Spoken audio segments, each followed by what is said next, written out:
الرحمن الرحيم الحمد لله رب العالمين والصلاة والسلام على سيد الأنبياء والمرسلين أبي القاسم محمد خاتم النبيين وآله الطيبين الطاهرين المعصومين. أما بعد وقد قال الله سبحانه في كتابه المبين ووافق الصادقين جعلناك على شريعة من الأمر فاتبعها صلاة.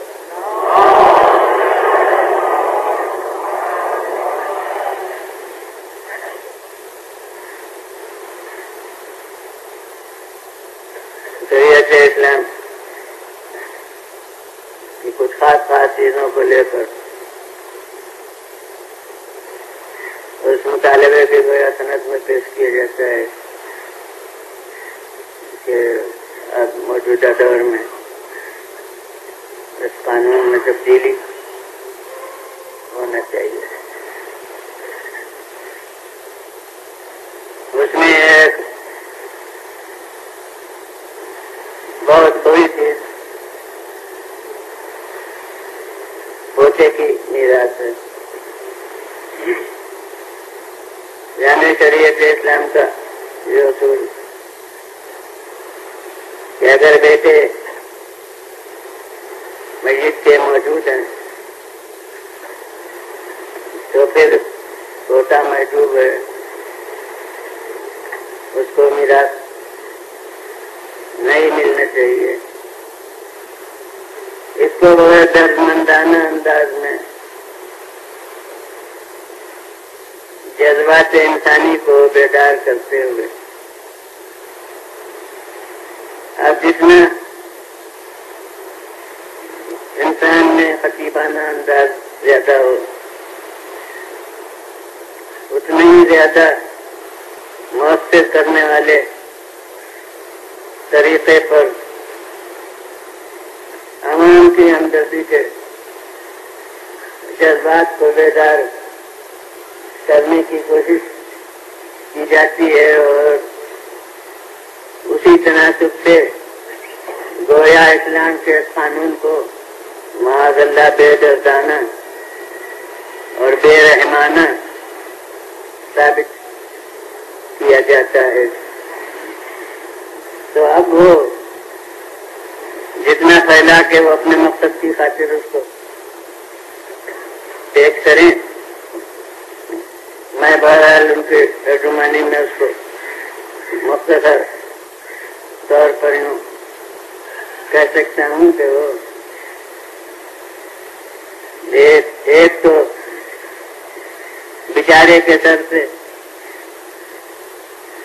باپ کا سایہ اٹھ گیا. اب اسی بیچارے میں وہ پوری خطابت مضمر ہے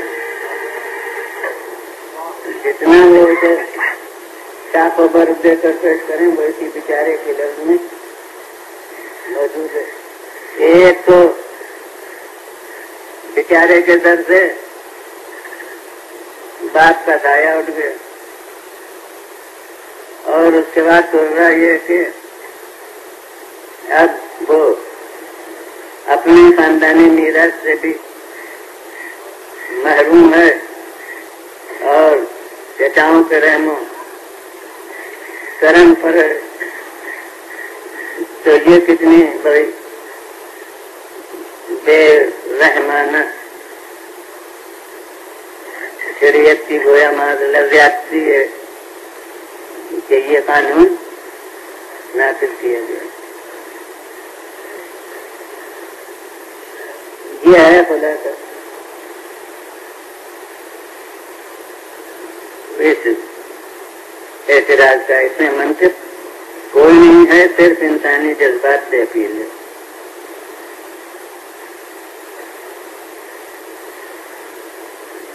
تو اب پہلے تو میں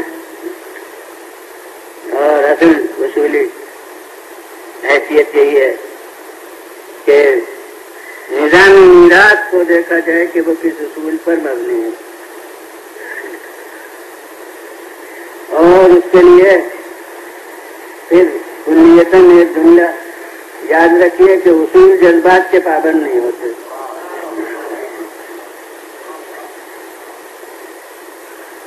جذبات کے تقاضے الگ ہوتے ہیں اور اصول کے تقاضے الگ ہوتے ہیں. اور ایک بات اصول میں یہ ہے کہ اصول ایک رہنا چاہیے، اسے بدلنا نہیں چاہیے. میں کہتا ہوں کہ آپ میراث کو جذبات انسانی یعنی بے بیچارگی کے احساس پر مبنی کرنا چاہتے ہیں تو پھر صرف پوتے کی میراث کو اس اصول تک ہو جاتی ہے. پورے نظام میراث کو تو اسی اصول پر جاتی ہے.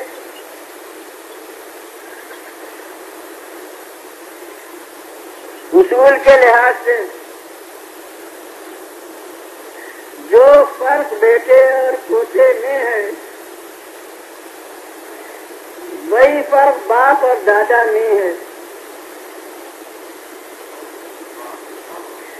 یعنی بالکل ایک درجے میں ہے. یہ تو انسان کو بیچ میں رکھ کے دو خط جب کھینچیں تو ایک خط اوپر جاتا ہے ایک خط نیچے آتا ہے. جو خط اوپر جاتا ہے وہ بلا واسطہ اس کے باپ تک پہنچتا ہے. جو خط نیچے آتا ہے وہ بلا واسطہ اس کے بیٹے تک پہنچتا ہے. وہ باپ والا خط جب اور اونچا ہوتا ہے تو دادا تک پہنچتا ہے. یہ ادھر والا خط جب اور بڑھتا ہے تو پوتے تک پہنچتا ہے. تو اگر ریاضی کے اصول پر نقطے قائم کیجیے الف بے جیم تو اس انسان کو الف قرار دے کر ادھر والی بے جو ہوگی وہ باپ کی ہوگی، ادھر والی بے بیٹے کی ہوگی. ادھر والا جیم دادا کا ہوگا، ادھر والا جیم پوتے کا ہوگا. تو اب پرکار سے ناپیے. یہاں کوئی جسمانی مسافت تو ہے نہیں کہ وہ کا پرکار لایا جائے، مگر اپنے ذہن کے پرکار سے ناپیے تو باپ کے مقابل میں ادھر بیٹا پہنچا ہے اور دادا کے مقابلے میں ادھر پوتا پہنچا ہے. تو اگر آپ کے اصول سے باپ کے بیٹے کے ہوتے ہوئے پوتے کو محروم کرنا غلط ہے تو اسی طرح سے ادھر باپ کے ہوتے ہوئے دادا کو محروم کرنا غلط ہے. وہ برابر کے ہے نا رشتے، اور وہ بھی بلا تفریق فرقہ اس پر آپ کو بھی اعتراض نہیں کہ باپ اور اولاد ہے طبقہ اولا میں اور دادا دادی نانا نانی اور بھائی یہ ہے طبقہ ثانیہ میں. اور اصول یہ ہے کہ ہر طبقہ اولا کے وجود میں طبقہ ثانیہ کو میراث نہیں ملتی. اس کے معنی ہے کہ میت کا اگر باپ موجود ہے تو دادا کو میراث نہیں ملے گی، ماں موجود ہے تو نانا کو،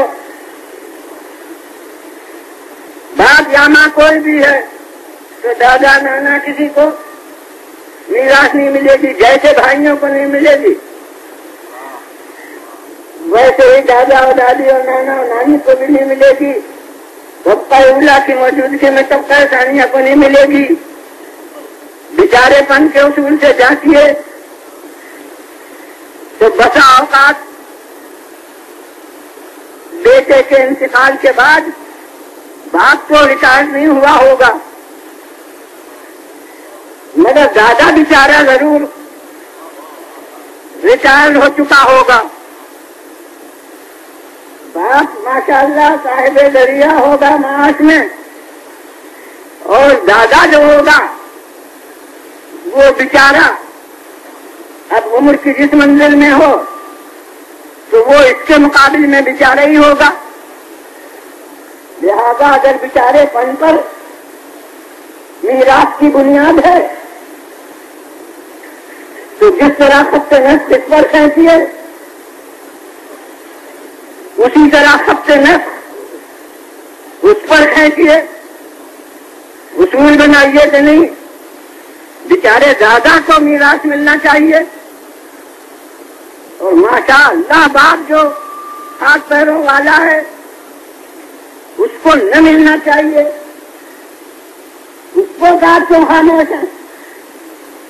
اچھا دو بھائی ہیں پر کسی اولاد نہیں ہے، یا دونوں بیٹے ہیں مگر ایک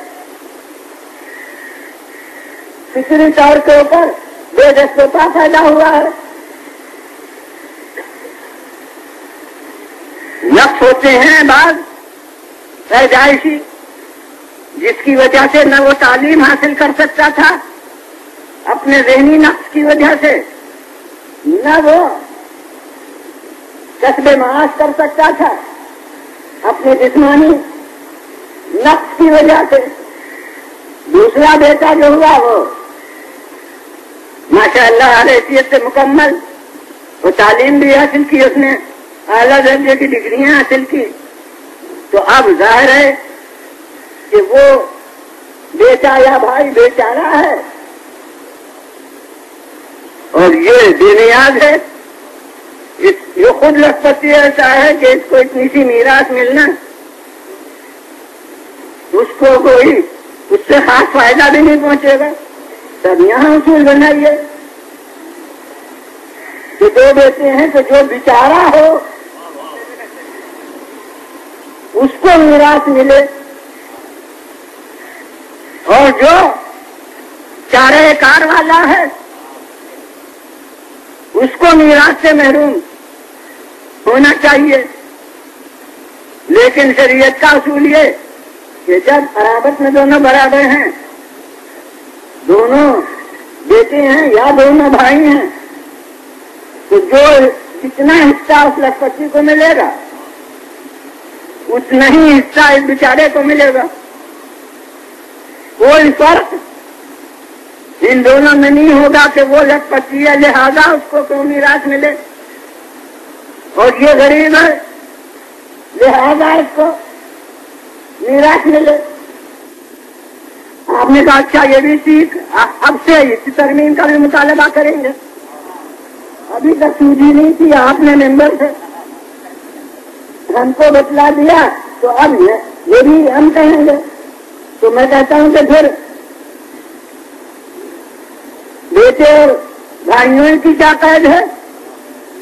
اب محلے میں دیکھیے کہ کون بیچارہ ہے اور کون چارے والا ہے. اب وہ چارہ نہ سمجھیے گا کہ جانوروں کا ہوتا ہے، یہ چارہ جس سے بیچارہ ہوتا ہے. تو کون چارہ کار کا مالک ہے؟ اب یہ ہماری اردو ہے کہ اضافت کے ساتھ کہیں چارہ کار تو مطلب سمجھ میں آ جائے وہ چارہ کہنے تو پھر ذہن چلا جائے کسی اور طرف. تو جناب چارہ و ناچارہ کا یہاں قید نہیں، چارہ و بیچارہ کی قید نہیں. تو اب آپ محلے والوں کو میراث دلوائیے، جو بیچارہ ہو وہ دیکھیے. محلے والوں میں ماشاء اللہ سب بے نیاز ہوں تو شہر میں ڈھونڈیے کہ کون بیچارہ ہے، تو پورا نظام پھر بدل جائے گا اور پھر میراث میں کوئی چیز ہی نہیں رہے گی. پھر وراثت کا قانون ہی ختم ہو جائے گا. تو اب یاد رکھیے کہ اس کے معنی یہ ہے کہ میراث کی بنیاد صاحب حیثیت ہونے اور پریشان حالی پر نہیں ہے. اسلام کے کچھ احکام ہیں جو ایک شخص کے فقر و استغنا سے متعلق ہے کہ جو مستغنی ہے وہ مستحق نہیں ہے، جو محتاج ہے وہ مستحق ہے، وہ احکام الگ ہے، وہ زکوٰۃ ہے، خمس ہے، اس میں بیچارے اور باچارے کو دیکھیے، مستفی اور غیر مستفی کو دیکھیے، اس میں غنی اور فقیر کو دیکھیے، اس میں جو زیادہ صاحب حاجت ہو وہ زیادہ مستحق۔ جس اصول پر بنیاد جس نظام کی ہے اسی اصول پر جاتی ہے، ایک اصول میں دوسرے اصول کو نہ لائیے۔ قرابت کی بنیاد پر ہے میراث، میراث نام ہی ہے اسی نظام کا جو بربنار قرابت ہوتا ہے۔ اگر قرابت کوئی چیز نہیں ہوتی تو باب میراث ہی نہ ہوتا۔ نظام میراثی کی بنیاد قرابت پر ہے، تو اب جب قرابت پر ہے تو قرابت کے اصول پر دیکھیے۔ اب چارے اور بیچارہ کو بیچ میں نہ لائیے، اب یہ دیکھیے کہ کون زیادہ قریب تر ہے اور کون اس سے کم قریب ہے۔ تو بالکل پہلے مجمل طور پر میں نے 2 نام لیے تھے، اب اس فلسفے کو دیکھ لیجیے کہ اصل انسان سے سب سے زیادہ قریب تو اس کی ذات ہے۔ اب ذات کو بیچ میں رکھ کے ایک خط جاتا ہے اوپر اور ایک خط جاتا ہے ادھر۔ جو اوپر خط جاتا ہے وہ بلا واسطہ باپ اور ماں تک پہنچتا ہے، جو نیچے خط جاتا ہے وہ بلا واسطہ بیٹے اور بیٹی تک یعنی اولاد تک پہنچتا ہے۔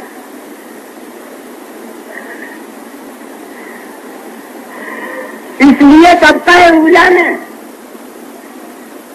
ماں باپ ہیں اور اولاد،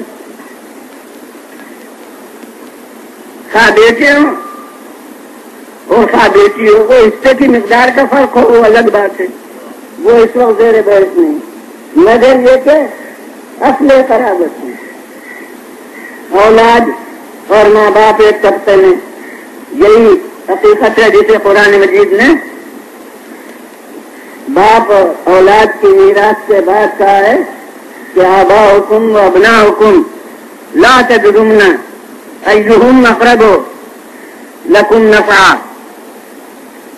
یہ باپ اور اولاد، انہیں بیٹے اور بیٹی، انہیں تم فیصلہ نہیں کر سکتے کہ کون زیادہ قریب تر ہے تمہارے لیے فوائد مفادات قرابت کے لحاظ سے، یعنی یہ دونوں بالکل عقلی طور کے اوپر ایک طبقے میں ہونا چاہیے۔ اس کے بعد وہ جو اوپر خط گیا باپ تک، وہ خط اس سے 2 لکیریں کھینچی۔ اب وہ لکیریں کاغذ پر تھوڑی ہیں، وہ سب ذہن کے صفحے پر کہتی ہے لکیریں کہ جناب اس خط سے 2 لکیریں کھینچی، ایک لکیر اوپر کی طرف کھینچی، وہ گئی اس کے باپ تک، ایک لکیر پہلو میں کھینچی، وہ گئی اس کے بھائی اور بہنوں تک، یعنی باپ اور ماں کے بھائی بہن تک وہ برابر کی لکیر کھینچی، جس کا مرکز اب وہ باپ یا ماں ہے۔ تو اب ایک طبقے میں ذہنی طور پر فاصلے قرابت کے لحاظ سے ہوئے، وہ اوپر والی جو لکیر گئی تو دادا دادی تک باپ سے پہنچی، نانا نانی تک ماں سے پہنچی۔ یہ پہلو میں پہلو میں ابھی نہیں، اب ان سے نیچے جو لکیر گئی، دادا سے نیچے جو لکیر آئی تو وہ لکیر اوپر گئی تو دادا تک پہنچی تھی باپ سے، اور نیچے آئی تو باپ کا بیٹا جو ہوا اس کا نام ہوا بھائی، یا ماں کا جو بیٹا ہوا اس کا نام ہوا بھائی۔ تو اب قرابت کے رشتوں کے لحاظ سے، فاصلے کے لحاظ سے دادا دادی نانا نانی یہ اوپر خط جا کر جہاں پر ہوئے وہاں پر ادھر ہوئے دادا کا بیٹا، باپ کا بیٹا، وہ باپ کا باپ تھا دادا، اب باپ کا بیٹا اور ماں کا بیٹا وہ کون ہوئے؟ اس کے بھائی ہوئے۔ تو اب ایک طبقے میں ہوئے اجداد اور اخوہ، طبقہ اولا میں آبا و ابنا، اور طبقہ ثانیہ میں اجداد و اخوہ، یعنی دادا دادا دادی نانا نانی اور بھائی، خواہ وہ باپ کے رشتے کے بھائی، خواہ ماں کے رشتے کے بھائی، خواہ دونوں کے رشتے تھے بھائی۔ غرض یہ کہ ایک طبقے میں ہوئے دادا دادی اور نانا نانی۔ اب دادا سے جب خط کھینچا ادھر یا نانا سے خط کھینچا ادھر تو ہوئے پر دادا، پر دادی، پر نانا اور پر نانی،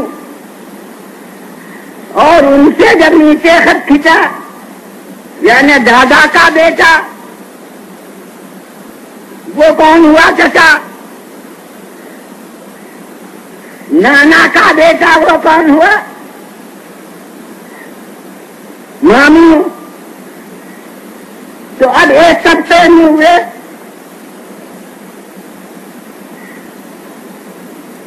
کون؟ اعمام اور اخوال۔ تیسرے طبقے میں جیسے بیٹے کے ہوتے ہوئے پوتے کو میراث نہیں ملتی، ویسے ادھر ہیں ایک ہی طبقے میں، مگر پھر بھی دادا کے ہوتے ہوئے پر دادا کو نہیں ملے گی، حالانکہ وہ اور زیادہ بیچارہ ہوگا۔ اور یہاں تیسرے طبقے میں اعمام و اخوال، اس لیے کہ ان میں باپ کے باپ کا بیٹا، یعنی دو واسطے ہو گئے قرابت میں، وہ باپ کے ماں کے باپ کا بیٹا وہ ہو گیا ماموں، تو دو رشتے ہو گئے، دو واسطے ہو گئے قرابت میں۔ تو پورا نظام میراث قرابت کے اصول پر مبنی ہے، اس میں آپ یہ بیچارے پن کو دخل کیوں دیتے ہیں؟ جیسے باپ کے ہوتے ہوئے دادا کو نہیں ملتا، ویسے بیٹے کے ہوتے ہوئے پوتے کو نہیں ملے گا۔ اب ہیں تو بہت ظاہر باتیں، مگر ایک طبقے کو یہ حساب لگانا ذرا مشکل ہوتا ہے، مگر سوچیں تو سمجھ میں ہر ایک کی آ جائے گا۔ تو معلوم ہوا کہ بنیاد میراث کی اصول قرابت پر ہے، استحقاق و پریشان حالی پر نہیں ہے، لہذا اس کو کیوں دخل دیجیے۔ اب میں تاریخ کے روشنی میں ایک حقیقت کی طرف متوجہ کروں گا تمام دنیا کو، جس میں اگر کوئی غیر مسلم ہو تو میں اس کو بھی مخاطب کر سکتا ہوں۔ کتاب ہم تو اس کو قانون الہی مانتے ہیں، ارے جو قانون الہی نہیں مانتا وہ قانون مصطفیٰ مانتا، وہ پیغمبر خدا صلی اللہ علیہ وسلم کی طرف کا قانون تو مانتا ہے۔ تو اب میں سمجھتا ہوں اگر منصف مزاج غیر مسلم ہو تو وہ میری بات پر غور کرے گا۔ میں کہتا ہوں کہ بقول آپ سے جس نے یہ قانون نافذ کیا ہے وہ خود اسی طبقے میں داخل رہا ہے جو محجوب ہے۔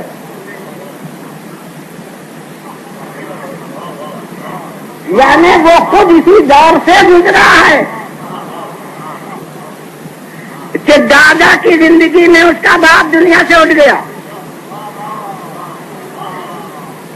اور اس لیے وہ خاندانی میراث سے محروم ہو گیا۔ تو آپ ان مسائل کو زیادہ سمجھ سکتے ہیں جو غیر متعلق ہو کے دوسرے کا دکھ اپنے دل میں لائیں، یا جو اس مشکلات سے گزرا ہے وہ اندازہ کر سکتا ہے۔ ایک باپ کے سر سے اٹھنے کے بعد کیا پریشانیاں ہوتی ہیں، تو میں کہتا ہوں کہ الوہی رشتہ اس کا نظر انداز کر کے بشری حیثیت سے واضح قانون رسول کو قرار دے کر سوچیے تو سمجھ میں آئے گا کہ اگر جذبات انسانی کو دخل ہوتا تو یہ رسول ضرور قانون رکھتا کہ بیٹے کو پوتے کو میراث ضرور ملنا چاہیے۔ اس کی طرف سے قانون میں پھر اس نظام کا ہونا یہ دلیل ہے کہ یا تو یہ بے بس تھا، اصل قانون کسی اور طرف کا تھا، اور ہم یہی مانتے ہیں۔ اس بے بسی کو ہم نقص نہیں سمجھتے، کمال سمجھتے ہیں کہ لاکھ جذبات انسانی کے خلاف ہو مگر وہ تو دوسرے کے وضع کردہ قانون کا پابند تھا، اس کا کام تو صرف ترجمانی تھا۔ اور یاد رکھیے کہ معصوم وہ نہیں ہے جس میں جذبات نہ ہو، معصوم وہی ہے وہ جذبات کو ہوتے ہوئے فرائض کے مقابلے میں اس کی تحرکات نہ کرے۔ کون آواز دے دیے بلند آیا، پھر بلند آواز سے کون آواز دے دی۔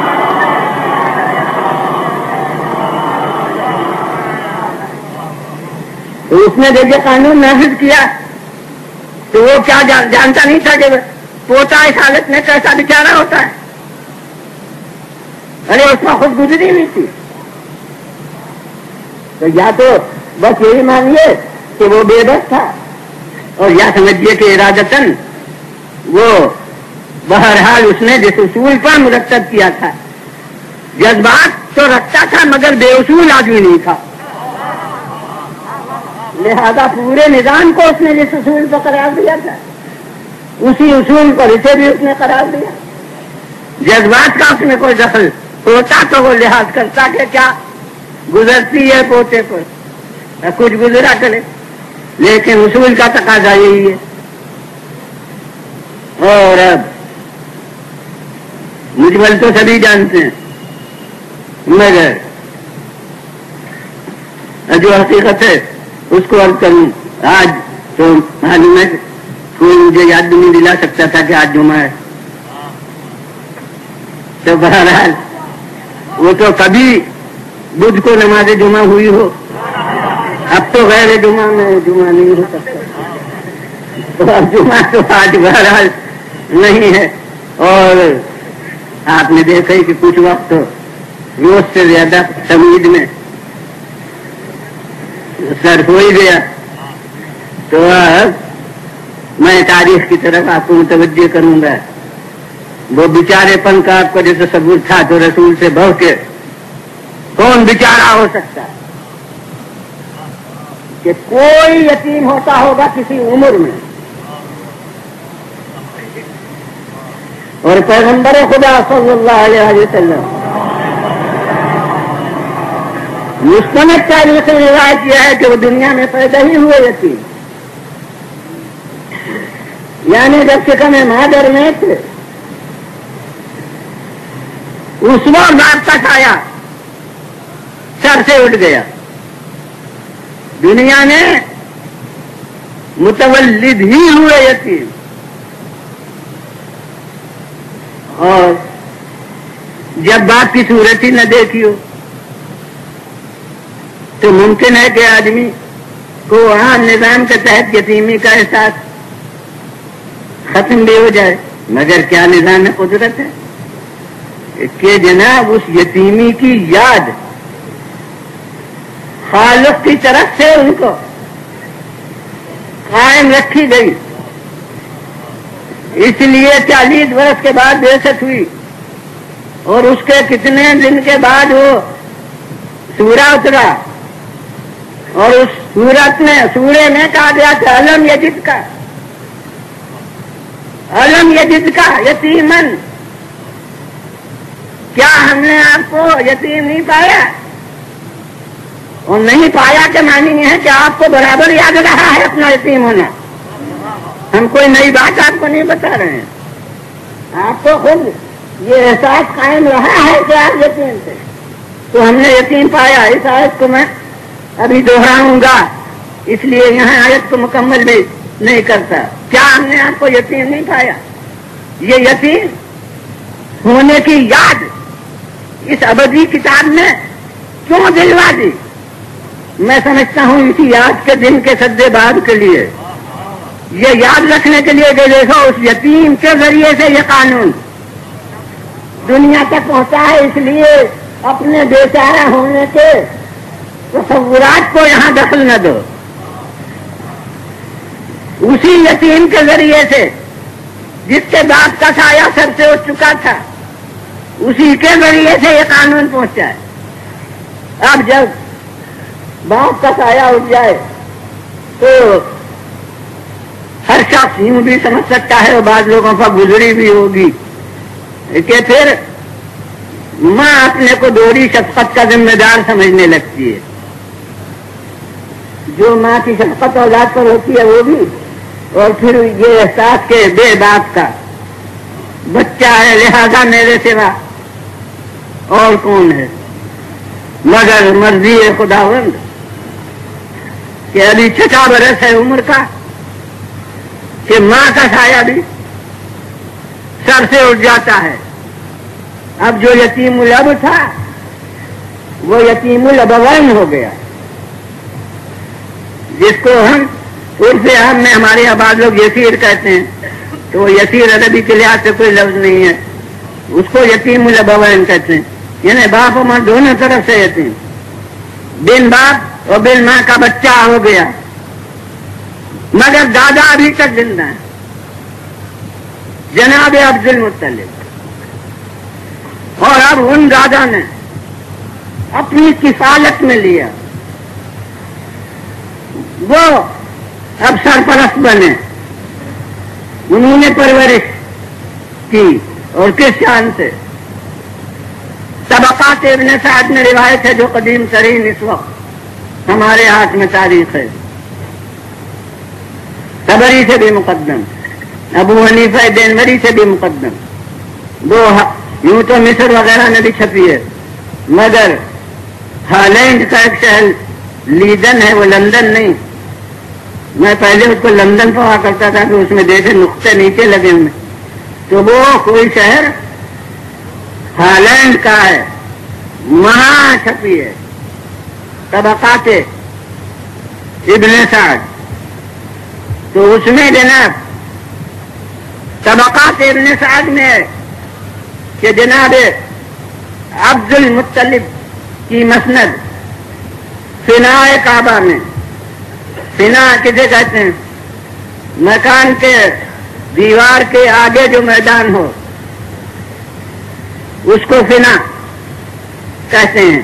تو فناء کعبہ میں یعنی کعبے کی دیوار کے آگے جو میدان تھا اس میں دیوار کعبہ سے ملی ہوئی مسند ان کی بچھائی جاتی تھی. وہ سید البطحہ تھے، سردار قریش تھے، اس لیے وہاں گویا دربار ان کا ہوتا تھا اور تمام عمائد ملک اور اعیان عرب وہاں جمع ہوتے تھے.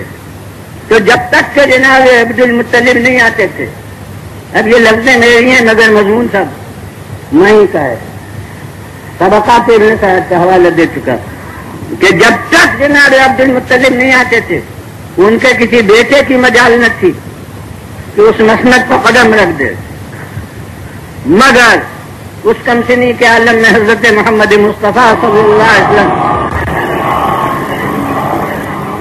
جب آئے تو سیدھے اس مسند کی طرف گئے. اور بعض لوگ ایسا ہوا کہ اولاد میں سے کسی نے ہٹانا چاہا، گویا جلالت جناب عبد المطلب کے خیال سے، اور ادھر سے جناب عبد المطلب آتے نظر آئے. اب اصل تاریخ کی لفظیں یہاں دوہراؤں گا عربی کی، لیکن ادھر سے جناب عبد المطلب آتے نظر آئے. انہوں نے دیکھا کہ یہ جا رہے ہیں اس کمسنی میں اور میرا کوئی بیٹا ہٹانا چاہتا ہے، تو پکار کے کہا کہ دعوہ فإن له شأنا کبیرا، ارے اسے چھوڑ دو، اس کی بڑی شان ہے. بس معلوم ہو گیا کہ ایک دادا پوتے کی پرورش نہیں کر رہا ہے بلکہ ایک عارف احسان صاحب شان کی پرورش کر رہا ہے. تھوڑا دیجیے بولے پھر بولے آواز سے بولے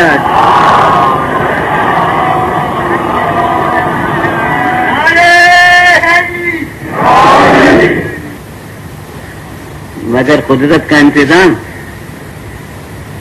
کہ ابھی 8 برس کی عمر ہے کہ وہ دادا کا سایہ بھی سر سے اٹھ جاتا ہے. یعنی 2 برس تو گویا بیچ میں فاصلہ ہوا. 6 برس ماں کی وفات ہو گئی تھی، 8واں برس اب وہ دادا کی بھی وفات ہو گئی. اب جناب عبد المطلب ان کے 10 بیٹے ہیں، اسی لیے ان کو لقب ابو السعادت العشرہ، 10 سیدوں کے بعد. اور یہ لقب سید جناب عبد المطلب ہی سے چلا ہے. وہ سید البطا تھے تو ان کے بیٹے کو 10 کی تعداد کے لحاظ سے سامنے رکھ کے کہا ابو السعادت العشرہ، 10 سرداروں کے بعد. اب وہ 10 وفات کے قریب گرد و پیش جمع ہیں. حضرت محمد مصطفیٰ صلی اللہ علیہ وسلم بھی اس کمسنی میں ابھی 8 برس کی عمر ہے، سامنے موجود ہیں. تو اب 10 ہیں سامنے مگر ایک کو پکارتے ہیں اور اس کو بلا کے کہتے ہیں کہ اب تک میں نے اس کی کفالت کی، اب میں اس کا ہاتھ تمہارے ہاتھ میں دیتا ہوں. بس ہر صاحب عقل مسلمان سے اور تاریخ دان سے میں کہوں گا کہ وہ صاحب نظر جو 8 برس کی عمر میں بچے کے مستقبل کی شان کو سمجھ لے، وہ کیا اپنی اولاد کی حالیہ شان کو نہیں سمجھتا تھا؟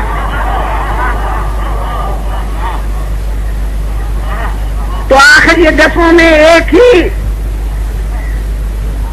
وہ کون؟ جناب ابو طالب. انہی کو منتخب کرنا کہ تم اب اس کی کفالت کرنا.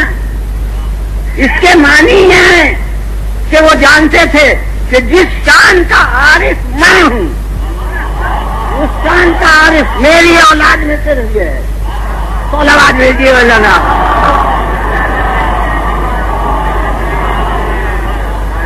پھر بولے آواز تو بولا.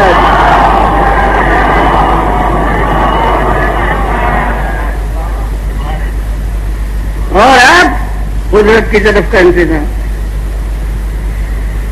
کہ اب ان کی کفالت جو ہے اس کی عمر اتنی طولانی ہوئی. جناب ابو طالب کی پرورش کی عمر اب اتنی طولانی ہوئی کہ عام بشری نظام کے لحاظ سے میں گئے رہا ہوں انہی کے زیر تربیت. اب بچپنا جوانی سے گلے ملا. اب وہ جو 8 برس کا تھا وہ اس وقت بچہ تھا, اور اب یہ عمر اتنی طولانی ہوئی کہ وہ جوانی کے حد کمال تک پہنچا. تو ان کے زیر تربیت طفلی اور شباب نے آپس میں معانقہ کیا, بچپنا اور جوانی گلے ملے, اور پھر ایک مکتب خیال کی زبان میں کہوں کہ آگے بڑھتے انہی کی تربیت کے درمیان بشریت رسالت سے گلے ملی. پناہ دیجیے بلنا, پھر بلند آواز سے فلاج.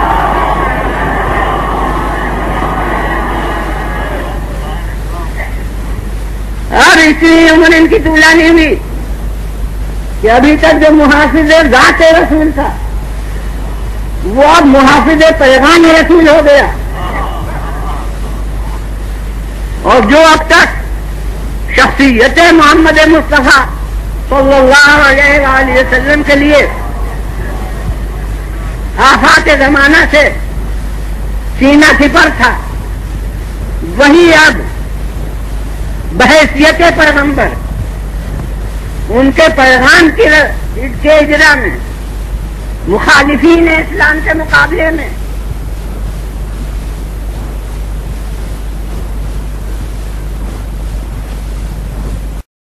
اور اب میں نے وہاں نامکمل آیت چھوڑی تھی.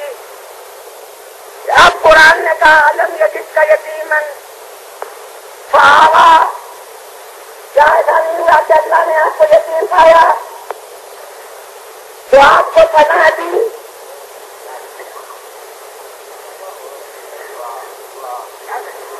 ہاں تو چنا ہوتا ہے پناہ دلوائی, پہلے غیر جو ہو تو وہاں پناہ دلوائی کہنا چاہیے, مگر خالد یہ نہیں کہہ رہا ہے. وہ کہہ رہا ہے آپ کو یتیم پایا تو اس نے آپ کو پناہ دی. اب مجھے تاریخ کی رفتار معلوم ہے, میں نے سب منزلیں پیش کر دی, مگر بلا تفریق فرقہ ہر نقطۂ نظر کی تفسیر کو دیکھیے. تو اب آوا آپ کو پناہ دی سے تحت میں ماں کا نام کوئی نہیں لیتا. یہ جو پناہی کون اللہ کی طرف کی جو راستے میں ساتھ ہو گئے. اچھا برس کی عمر میں جو سایہ اٹھ گیا اس کو اللہ پیش کرے گا. اب کوئی زیادہ کا نام نہیں لیتا, اس لیے تو پناہی کون سی اللہ کا احسان قائم کر رہا ہے, اپنا احسان گویا دکھا رہا ہے, اور وہ اس پناہ کو یاد دلائے گا جو 2 برس تک گئی. ہر نقطۂ نظر کا مفسر مجبور ہے کہ آغا متن قرآن اور شرح میں لکھے گا بیان نہیں ابھی طالب. اور آگے یہ بلنگا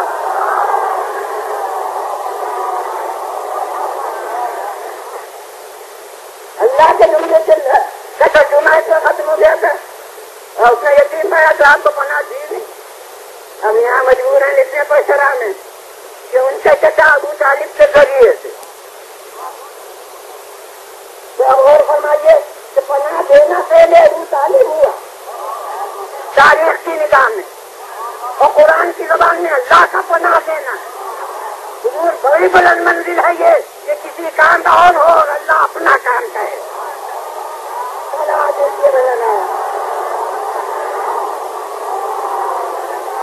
پھر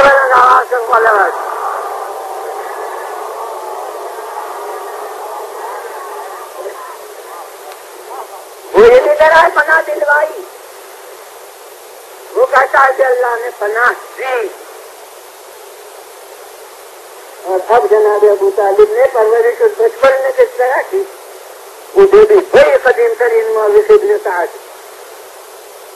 نام تو آپ کے لیے ذرا وحشت ناکوں کا مدر ہے, یہ محمد ابن سعد ہے. تو جناب والا یہ ابن سعد ہی لکھ رہا ہے کہ جناب ابو طالب نے کس شان سے پرورش. یہ الفاظ اکثر دہرا ہوں تاریخی کے کہ یصبح اولاد ابی طالب شوقاً غبرا. ويصبح محمد بن عبد الله صلى الله عليه وسلم. قال ما تجيب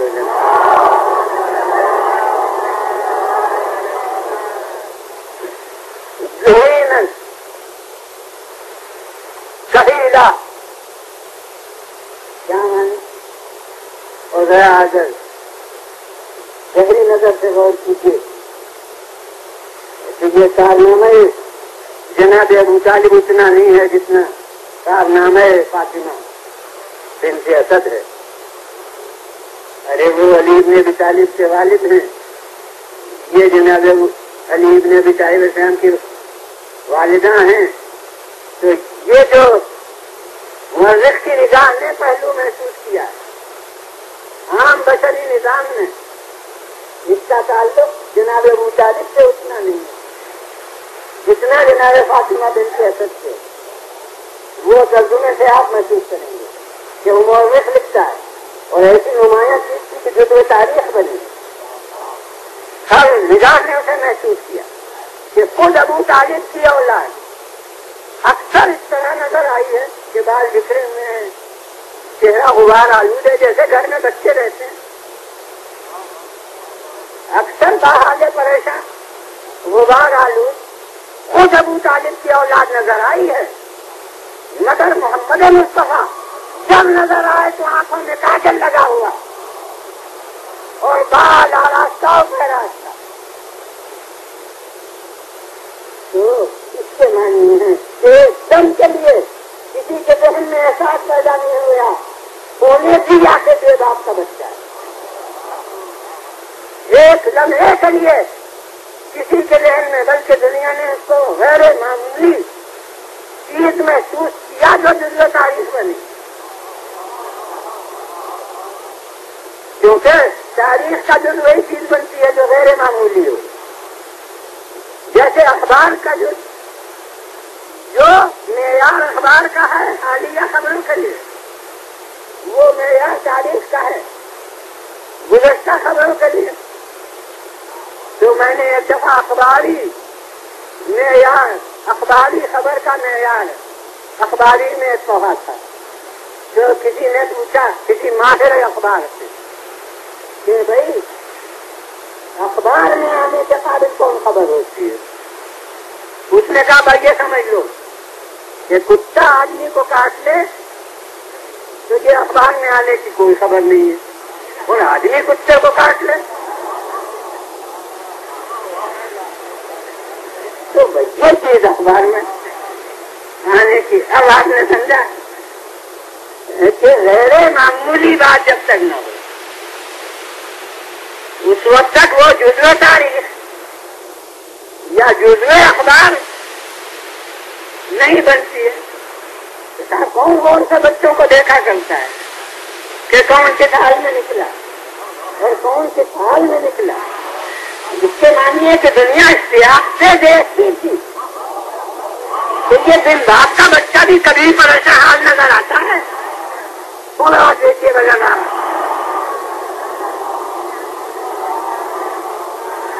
پھر بنا دعوا سے بنا دیجیے. اور بس میں ایک جملے سے اپنے موضوع کے ساتھ اس تاریخی تذکرے کو مرتبط کروں.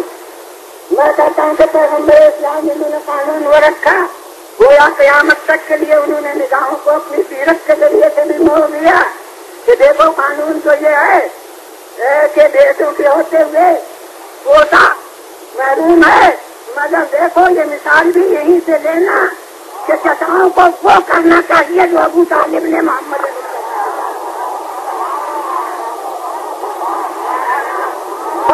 یہ بلند ہوں. پھر بلند آواز سے بولوا دے.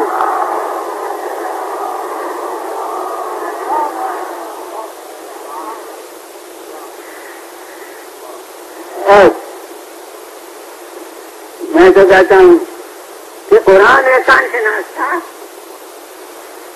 کہ اس نے جناب ابو طالب کا تذکرہ قیامت تک کے لیے ضروری سمجھا ان لفظوں, اور پھر ایک دوسرا جملہ بھی یاد دلا دوں کہ اسی سورے میں، اور اکثر علماء کا خیال ہے کہ علم نشرح والضحیٰ ایک سورہ ہے۔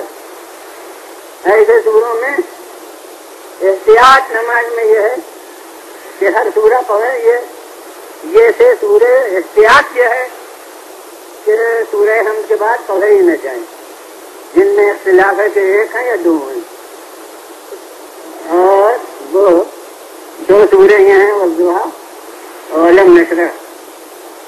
کیونکہ ایک صاحب نے اس دن مسئلہ بھی پوچھا تھا کہ ایک امام جماعت صاحب نے انہوں نے گویا غیر معمولی طور پر بیان کیا کہ لیلا کے قریش اور پھر دو سورے پڑھ دیے سورہ حمد کے بعد نماز میں۔ تو خیر کوئی اور ہوتا تو وہ کیونکہ ایک دوسرے مولوی کا ذکر تھا تو اسے غلط قرار دیتا، تو میرا تو ظاہر ہے کہ اشتہار نہیں، جو میں نے صحیح پہلو اس کا ہے وہ صوفیہ ان سے کہ وہ ایک نماز صاحب مقلد کسی ایسے عالم کے ہوں گے جو ان دونوں صورتوں کو ایک سمجھتا ہے۔ اکثر علماء قائل ہیں کہ لیلا کا قریش اور پھر ایک سورہ ہے، ویسے ہی اکثر علماء قائل ہیں کہ والضحیٰ اور علم نشرح یہ دونوں ایک سورے ہیں، مگر میں نے کیا احتیاط یہی ہے کہ تین سوروں کو نماز میں پڑھے ہی نہیں، کیونکہ اگر ایک پڑھا تو شبہ رہتا ہے کہ نامکمل ہو گیا، اور اگر دو پڑھے تو شبہ ہوتا ہے کہ دو سورے ہو گئے ہوں، اور قیام بھی ناجائز ہے نماز میں۔ حکم ایک سورے کا ہے تو اتنی بھی ترمیم نہیں جائز۔ کوئی کہے کہ دو سورے پڑھ دیے تو اور زیادہ تلاوت قرآن ہو گئی، تو جی شریعت میں آپ کو اپنی عقل سے میں دخل دینے کا حق نہیں، جو حکم ہوا ہے اس پر عمل کیجیے۔ اگر آپ کو سورے میں اضافے کا حق ہوتا کہ دو سورے پڑھ دیں تو کیا کہنا، اور اگر پورا قرآن پڑھ دیں تو کیا کہنا، تو اگر یہ آپ کے کیا کہنے سے ہوتا تو صبح کی 2 رکعت کے بجائے 4 پڑھ دیں تو کیا کہنا، اور ظہر کی 4 کے بجائے 8 پڑھ دیں تو کیا کہنا۔ تو جی نہ آپ کو کمی کا حق نہ آپ کو زیادتی کا حق، یہ سمجھیے کہ قانون کسی اور کے ہاتھ کا، ہمیں تو اس کی اتباع کرنا ہے۔ جب پیغمبر کو یہی حکم ہے کہ اتباع کرو تو ہمیں امجاد کا کیا حق ہے۔ ہاں تاریخ کا جز ہے کہ ممبر مسجد کوفہ میں محراب کے اندر زمانۂ راشدہ میں ایک گورنر صاحب نے صبح کی نماز ایک خاص حالت سے بے ہوشی میں 2 کے بجائے 4 پڑھا دی، اور صف جماعت میں صحابہ بھی موجود تھے، مگر بیچاروں نے پڑھی 2 کے بجائے 4۔ اس وقت بہت سی عبادت کی، تو پھر منہ کر پوچھا کہ کچھ اور اضافہ کروں، یعنی اس وقت دونوں ہے۔ میں انگریزی لفظ استعمال نہیں کرتا ہوں، مگر کیا کہوں اس میں ہم معنی مجھے اردو میں معلوم نہیں، لہذا سنی سنائی لفظ صحیح کہ اس وقت موڈ ہے عبادت کا، تو کچھ اور اضافہ کروں۔ تو اب کتنے صحابہ ہوں گے، ان کے نام تو تاریخ میں آنی، اب جو بیچارے اس وقت بول دیے انہیں کا نام آ گیا کہ ان صحابی نے کہا کہ ماں زلنا ماں کافی زیادہ، ارے بس کافی ہے، آپ کے ساتھ تو ہم زیادتی میں رہے ہیں، لہذا بس اتنی زیادتی ہو چکی وہ کافی۔ تو غرض یہ کہ یہ 2 سورے پڑھنا قرآن بین سورتین یہ بھی ناجائز مبطل نماز ہوگا۔ تو اب اس لیے بہتر یہی ہے کہ دو خطروں کے بیچ میں جب ہم ہیں تو حتی الامکان اس خطرے سے بھی بچیں، اس خطرے سے بھی بچیں، تو اس کے لیے بہتر یہ ہے کہ ضرورت کیا ہے انہیں سوروں کی، کوئی اور ہی سورہ پڑھ لیں جس میں کہ کوئی اختلاف نہیں۔ تو غرض یہ کہ یہ جہاں پر یہ کہا گیا کہ علم یجد کا یقیناً پاوا، کیا ہم نے آپ کو یقین پایا؟ تو بنا نہیں دی، تو اسی کے ساتھ یہ بھی ہے کہ وجدک عائلا فاغنا، ہم نے آپ کو تہذیب پایا تو ہم نے آپ کی دولت مندی کا استغنا کا سامان کیا۔ اب کس طرح جزو تاریخ ہوا ہے، ہر مورخ ہر مفسر لکھنے پر مجبور ہے کہ پناہ دی ابو طالب کی وجہ سے، ویسے یہاں ہر مورخ لکھنے پر مجبور ہے کہ غنی بنایا خدیجہ کی دولت سے۔ اب عدل الہی میں کہتا ہوں کہ اگر ایک کے باپ کا نام لیا تو ایک کی ماں کا نام لیا۔ صلوات بھیجیے بنا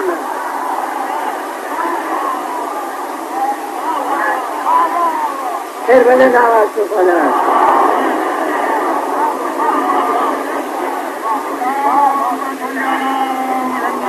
اب جذبہ ہے صلوات کا تو ذرا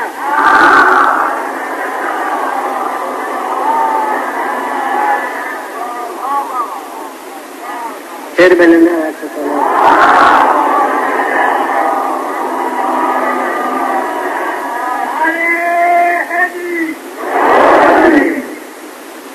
اب کتنا مقدس تھا وہ عمل جو بشر کا عمل تھا، مگر خالق بشر نے اپنا عمل کہا، اور کتنی پاک تھی وہ دولت جو کسی کی تھی مگر اللہ نے اس پیسے کے ذریعے سے اپنا احسان جتلایا کہ ہم نے آپ کو غنی کیا۔ اور بہرحال یہ خالق کی احسان شناسی تھی۔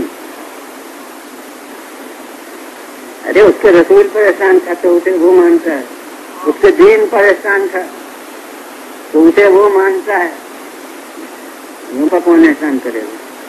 تو خالق کی احسان شناسی تھی،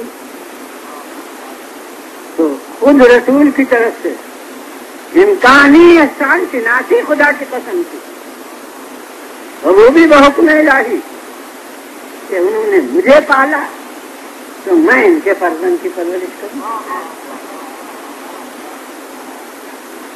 وہ تو ظاہر ہے کہ ان کا کوئی کام بغیر مرضی الہی نہیں ہوتا، دل میں تو حکم الہی تھا، مگر ظاہری بشری اسباب سے اب عمر پوری صرف کی پیغمبر نے گویا ابو طالب کا احسان کے تقاضے کو پورا کرنے کے لیے ابو طالب نے میری پرورش کی، میں ان کے فرزند کی پرورش کروں گا، ان کے ہوتے ہوئے سے ابتدا سے۔ اب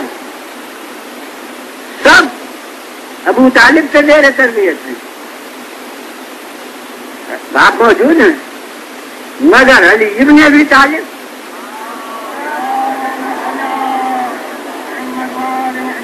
زیر تربیت حضرت محمد مصطفیٰ صلی اللہ علیہ وآلہ وسلم، اور اب خود پھر ابو مجھے وہی آج ابن سعدی یاد آ رہا ہے، تو وہی طبقات ابن سعد اس میں بھی اصل واقعہ ہے، اور وہ جملہ تو نہج البلاغہ میں تربیت رسول تو ہر تاریخ میں موجود، مگر یہ جملہ نہج البلاغہ کا کہ حضرت علی بن ابی طالب علیہ السلام اس بچپن کا اپنا حال لکھتے ہیں، 7-8 برس کی عمر کی بھی عمر ہے، جب وہ زیر تربیت سے ابو طالب آئے ہیں تب ان کی بھی عمر 8 سال تھا، اور یہ بھی اب 7-8 برس کے ہیں، 6-7 برس کے ہیں، اور عجیب ظاہر تشبیہیں ہر ملک کے لحاظ سے الگ الگ ہوتی ہیں، لہذا ہم اپنے ہندوستانی تہذیب کے مطابق اس تشبیہ کو نہ جانچیں، جہاں کا جہاں کی تشریح ہے وہاں سے دیکھیں کہ کن تو اتبعہ اتباع الفصیل اسرا میں سندھ کے جو خاص لوگ اس وقت ہوں انہوں نے شاید اس کا زیادہ مطالعہ کیا ہو اس مخلوق کے حالات کا، تو عرب کی زندگی اب تو ماشاءاللہ ملی جلی تہذیب یہاں کی ہوگی، ورنہ اس وقت میں عربیت یہاں بہت نمایاں تھی، عربی تہذیب یہاں اور عربی ماحول بھی اور عربی فضا بھی، یہاں بھی اسی طرح ریگستان اور یہاں کی بھی پیداوار اسی طرح کی، تو حضرت علی ابن ابی طالب علیہ السلام وہاں کی زندگی کے لحاظ سے جو سندھ کے لیے عجیب نہیں ہے، اور ارشاد فرماتے ہیں کہ کن تو اتبعہ، میں پیغمبر کے پیچھے پیچھے اس طرح رہتا تھا جیسے اونٹنی کا بچہ اونٹنی کے پیچھے پیچھے۔ اب یہ جو جس نے اس جانور کا مطالعہ نہ کیا ہو وہ پورے طور سے اس کو نہیں سمجھ سکتا کہ یہ تشبیہ کتنی تام ہے، وہ جدا نہیں ہوتا، اتبعہ پیچھے پیچھے بالکل چلتا تھا، اتباع الفصیل اسرم میں، جیسے کہ بچہ ناقے کا ناقے کے پیچھے پیچھے چلتا ہے۔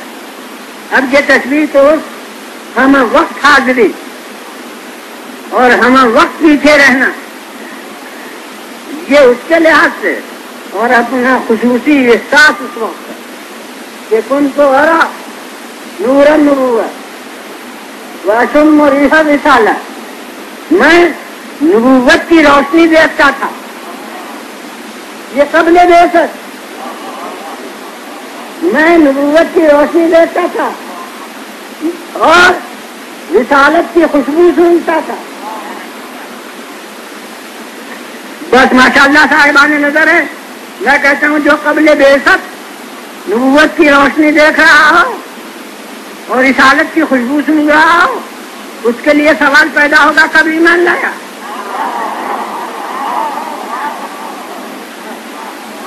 بولا دیجیے ملے نا۔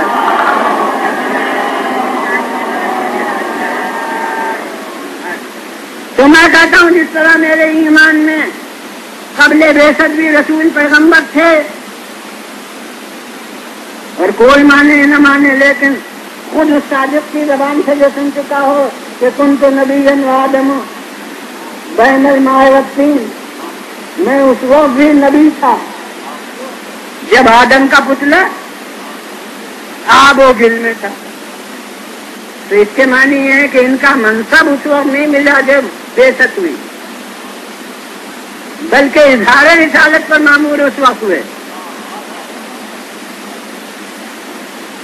تو اب میرے لیے یہ سمجھانا باپ اہم مجمع کو آسان ہے جملہ کہ میں کہتا ہوں کہ بس جس حد تک رسول اس وقت نبی تھے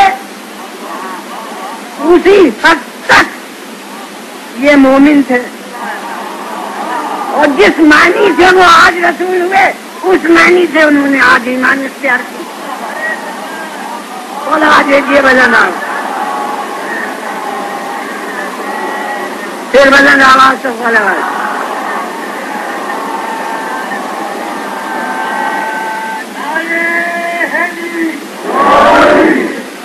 جب تک ان کی رسالت پردہ غیب میں، اس وقت تک ان کی نبوت، ان کا ایمان پردہ غیب میں۔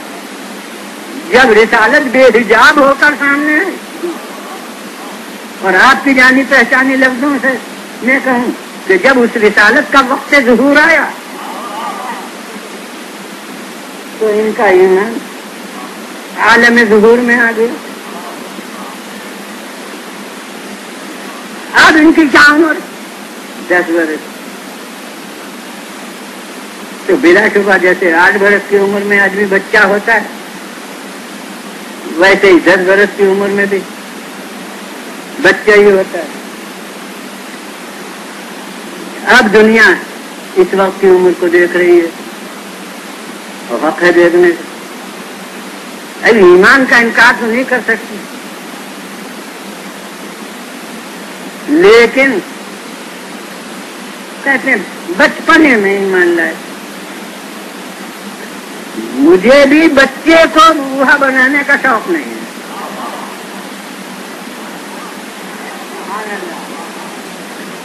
جو بچہ ہے وہ تو بچہ ہی ہے، مگر یہ دیکھنا ہے کہ کیسا بچہ ہے۔ ایسا بچہ ہے کہ اس کے ایمان کو خدا اور رسول نے معتبر سمجھا۔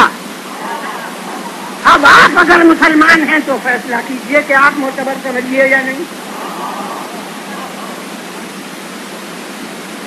اور میں کہتا ہوں دو کا مجموعہ جیسے چار، اگر اس وقت کے ایمان کو معتبر نہیں سمجھا تو دنیا ثبوت پیش کرے کہ بالغ ہونے کے بعد کبھی رسول نے مطالبہ ایمان کیا ہو۔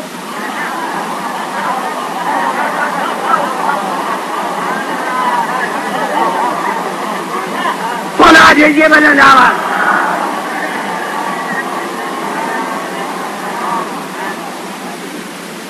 معلوم ہے کہ ساری عمر کے کارنامے اسی بچپن کے ایمان کی بنیاد پر ہیں۔ جو کچھ رسول کی حدیثیں ہیں وہی بچپن کے ایمان والے کے لیے ہیں۔ جس نے اللہ کی طرف سے عہدے ہیں سب اسی بچپن کے ایمان والے کو ملے ہیں۔ جتنے رسول سے رشتے قائم ہوئے ہیں سب اسی بچپن کے ایمان پر ہیں۔ تو جس پر ایمان ہے وہ تو اسے معتبر سمجھتا ہے۔ اب آپ بیرونی ہو کے جو رائے چاہے قائم کیجیے۔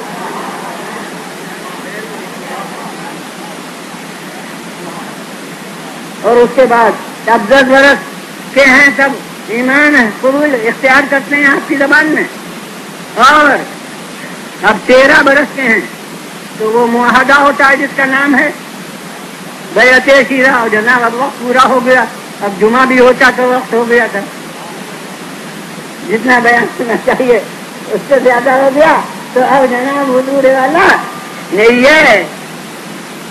3 برس کے بعد وہ دعوت عشیرہ ہوتی ہے، اور دعوت عشیرہ میں اب جو اس کو 10 برس کا تھا وہ 3 برس میں کیا ہوتا ہے 13 برس کا، تو 13 برس کے کا ہو کے بھی تو بچہ ہی رہتا ہے، بوڑھا تو نہیں ہو جاتا۔ اور اب وہ کہتے ہیں کون میری مدد کرے گا، اور مجمع سے یہ کھڑے ہو گئے۔ اسے تفصیل سے نیت کرنا آپ کو بھی الحمدللہ تفصیل سے معلوم ہے، کبھی ممکن ہے کہ میں بھی تفصیل سے کروں۔ تو جناب والا وہ کہتے ہیں کون میری مدد کرے گا، یہ مجمع میں سے کھڑے ہو جاتے ہیں، جی میں۔ رسول کہیں تم بچے ہو بیٹھ جاؤ، بچہ کہہ کے تو نہیں بیٹھتے دکھلاتے،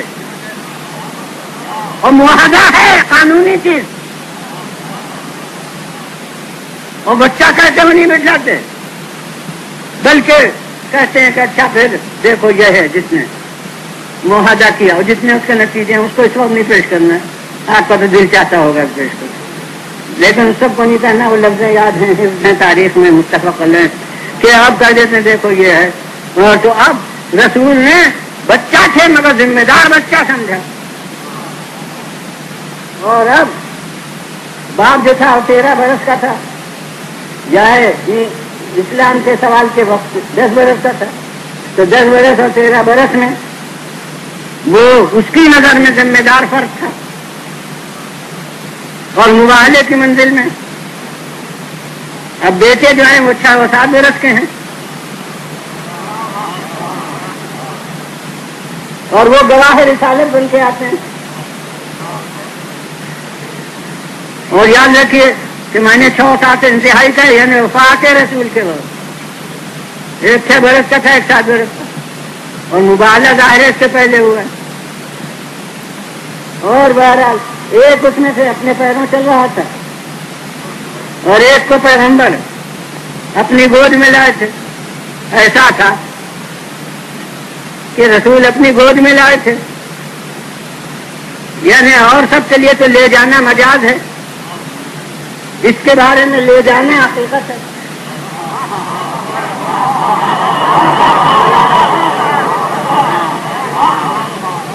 تو یہ روحانی مقابلہ، اس میں 7 و 8 برس کے بچے، اور وہ گواہ رسالت بنا کے لائے جا رہے ہیں، اور یوں کہوں کہ جزو جہاد روحانیت بنا کے لائے جا رہے ہیں۔ جو بس اب میں زیادہ دور نہیں جاؤں گا، یہ بھی ایک جہاد تھا جس میں حسین شریک کیے گئے تھے، مگر وہ چند برس کے تو تھے ہی، چاہے وہ 6 برس کے ہوں چاہے 7 برس کے ہوں، کچھ برس کے تو تھے ہی. لیکن اب مجھے ایک جہاد ایسا نظر آ رہا ہے کہ اس جہاد میں شریک ہونے والے کے عمر میں برس کا نام ہی نہیں آتا. وہ کون؟ جہاد کربلا. علی دعوت عشیرہ میں 10 برس کی، 13 برس، اور حسن و حسین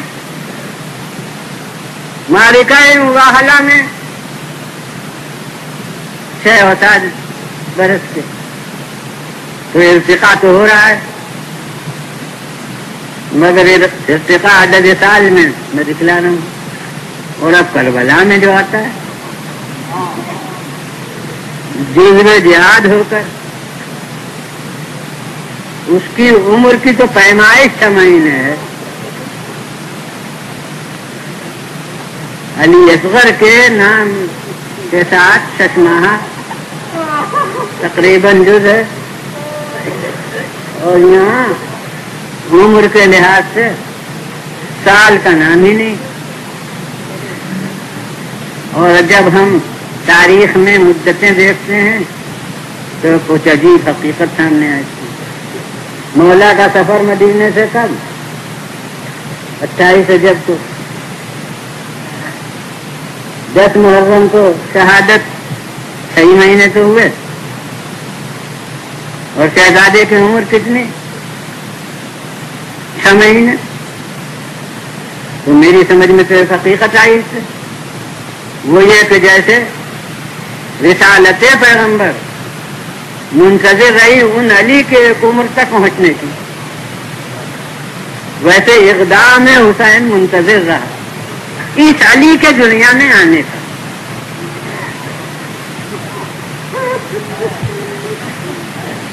ہیں دونوں علی، بس یہ علی دنیا میں آیا اور مولا نے قدم اٹھا دیا جہاد کربلا. اب وہ قدرت کی طرف سے اسباب اسی وقت فراہم ہے، لیکن بہرحال بس یہ علی. اب میں نہیں کہہ سکتا کربلا میں جو 6 مہینے ہوگا وہ اس وقت کئے دن کا تھا. جب سفر ہوا تو یہ کئے دن کے تھے، جو تاریخ نے نہیں بتایا اسے میں کہتے ہیں. مگر بس یہ سمجھ میں آتا ہے کہ کوئی کم سے کم کوئی مہینہ نہیں تھا عمر کا، ورنہ کربلا میں 7 مہینے کے ہوتے نہیں. 6 مہینے سفر حسین کی عمر اور 6 مہینے شہزادے کی عمر. اب کئی دن کے تھے یہ نہیں بتا سکتا ہوں. اور اب ایک جملہ ہے آپ کے لیے، وہ عظمت شہید کے سمجھنے کے لیے بھی ہے، اور میں سمجھتا ہوں دفتر مصیبت بھی ہے، کہ اس کے معنی ہے کہ یہ تو دنیا میں آئے تھے فقط جانے کے لیے.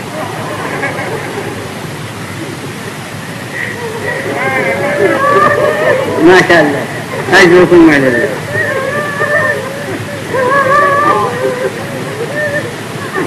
اس کا مطلب یہ ہے کہ حسین کے سفر کی ہر منزل علی اصغر کی عمر کا 1 دن ہے.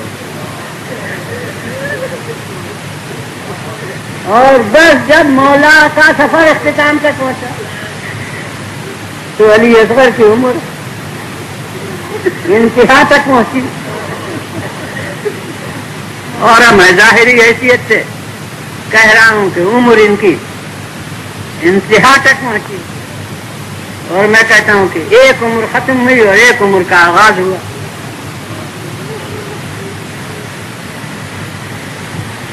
اور ابھی ایک حقیقت جانی پہچانی آپ کی ہے، آپ کے لیے یہ انتظار کے واقعات کو پھیلا کے کہنے کی ضرورت نہیں.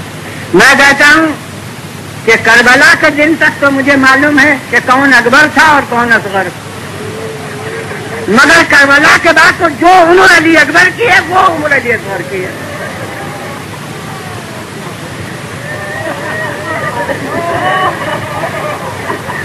اب وہ اکبر اور اصغر کا فرق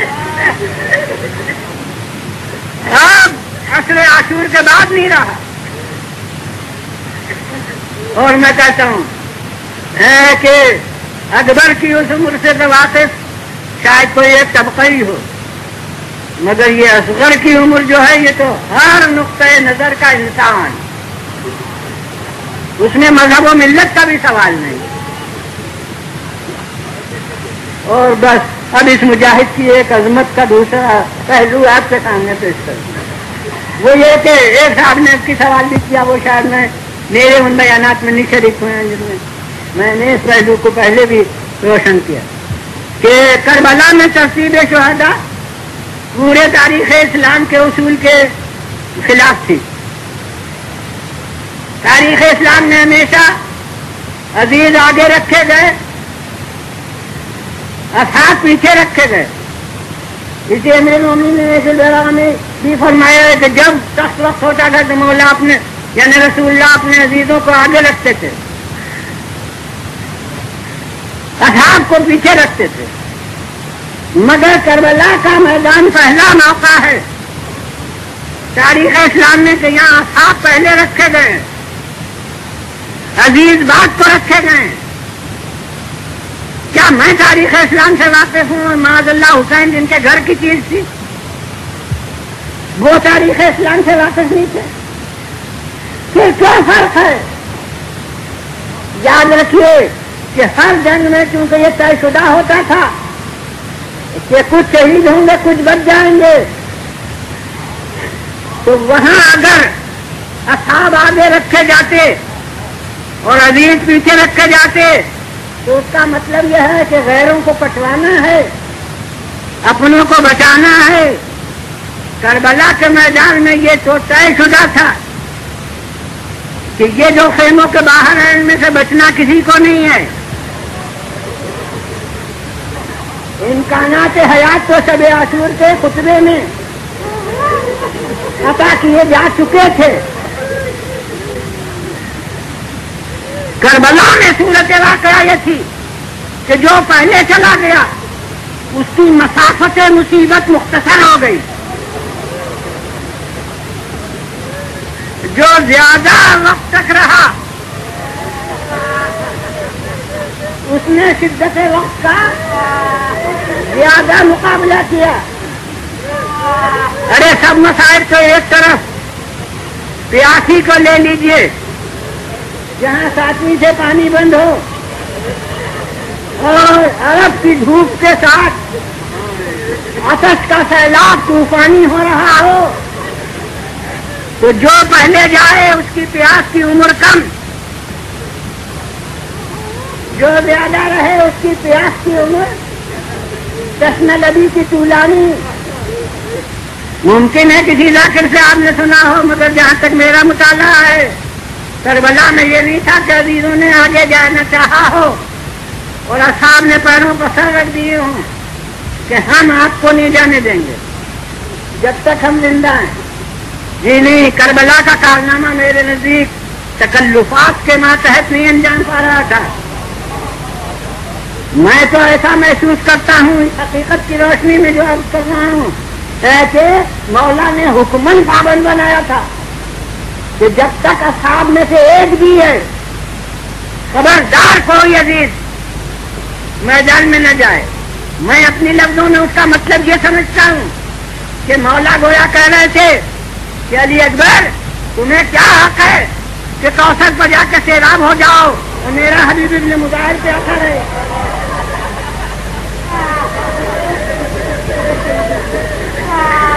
میرے اصحاب و انصار سیاست میں ترتیب اس اصول پر قائم کی گئی ہے. اور ابھی آیا ہے تو ابھی جائے، کیونکہ جب دشمن فوج کا سردار ہو کے آیا تھا تو اس کو پانی پلا دیا، اور اب دوست ہو کے آیا ہے تو ایک برائے آپ نہیں کہ مہمان کی ضیافت کر سکے. تو اگر پانی پلا نہیں سکتے تو پیاسا کیوں رکھے؟ لہٰذا ابھی آئے ہو تو ابھی جاؤ. خاص الخاص اصحاب جیسے حبیب ابن مظاہر وغیرہ ظہر تک رہیں، اور جب تک اصحاب میں سے ایک بھی ہے تب تک عزیز کوئی نہ جائے. اور عزیزوں کی باری بھی جب آئے تو دور کے عزیز پہلے چلے جائیں، فرزندان جعفر و عقیل چلے جائیں، پھر بھتیجے جائیں، برابر کا بھائی، اور ان میں بھی عباس بعد کے لیے رہیں، اور علی اکبر وہ بعد کے لیے رہیں۔ بس ایک جملہ میرے پورے فلسفے کو جب تک عرض کیا اس کو آگے میں کہتا ہوں، اس کے معنی یہ ہیں کہ کربلا میں جس کی قوت برداشت پر بھروسہ زیادہ تھا اسے آخر کے لیے رکھا، مگر بس اب دس بستہ خود مولا کی بارگاہ میں اب کروں گا کہ مولا یہاں تک میری منطق نے ساتھ دیا، یہاں تک میرا فلسفہ ساتھ دے رہا ہے، اور میں نے سمجھا اور مجمع کو سمجھا لیا، مگر مولا اب میری منطق ہتھیار ڈالتی ہے، اب میرا فلسفہ جواب دیتا ہے، مولا یہ عباس کے بھی بعد، یہ علی اکبر کے بھی بعد، یہ 6 مہینے کی جان، یہ شہزادہ علی اکبر، اس کے معنی ہے کہ اس کا وہ امتحان لیا گیا جو علی اکبر کا بھی نہیں ہوا، وہ امتحان لیا۔